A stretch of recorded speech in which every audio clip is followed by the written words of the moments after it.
પેલા તમે આનો વિડીયો જોવો પછી આપણે એ લુખી નાવને જવાબ દઈ.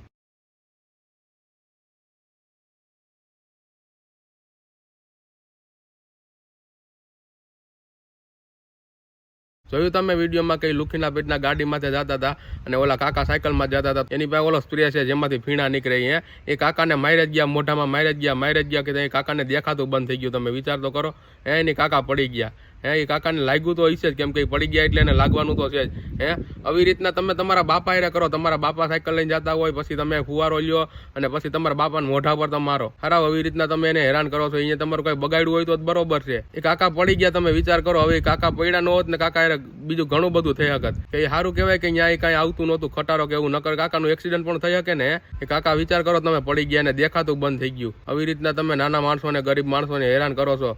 આમાં તમને કઈ મળી જવાનું છે કે તમે તમારા વિડીયો બનાવવા હાટું, વ્યૂ આપવા હાટુંથી આવું કરો છો? લુખીના પેટ નાવ. આ વિડીયોને સાહેબ બને એટલો શેર કરજો, જેથી કરી આવા લુખા સુધી ને વિડીયો પૂગી જાય.